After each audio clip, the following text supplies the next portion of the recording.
2 വർഷമായി നാസർ ഇവിടെ. ഈ ജില്ലാ ആശുപത്രിയുടെ മോർച്ചറിക്ക് മുന്നിൽ. ഒപ്പം മകനുമുണ്ട്. അനാഥരായ മൃതദേഹങ്ങൾക്ക് ഇവരാണ് തുണ.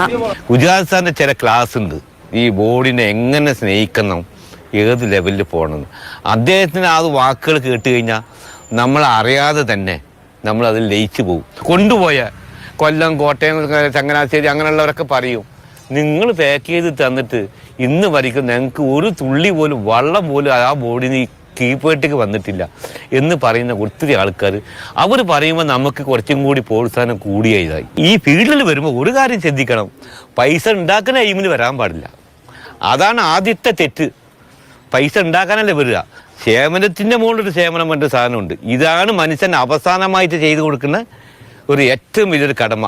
ഇതിൽ നിന്ന് നീ അറിഞ്ഞ് എനിക്കൊരു 100 രൂപ തന്നാൽ എനിക്ക് ചായ കുടിക്കാം, ഞാൻ ചോദിച്ച് വാങ്ങിയ ഈ ചെയ്തതൊക്കെ ആറാമായിട്ട് പോയി.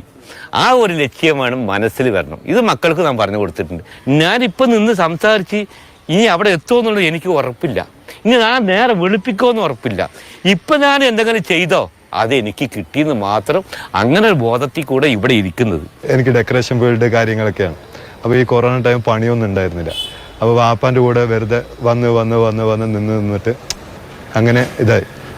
വാപ്പാനെ കണ്ട് ഒരു മണിക്കൂർ വാപ്പാൻ്റെ 1.5 മണിക്കൂർ വാപ്പാൻ്റെ കൂടെ ക്ലാസ് ഇരുന്ന പേടി എന്താണ് പറഞ്ഞാൽ അത് എനിക്ക് സത്യം പറഞ്ഞ ഞാൻ ഓപ്പണായിട്ട് പറയുന്നത് ജീവനുള്ള മനുഷ്യന്മാരിനെ പേടിയുള്ളൂ.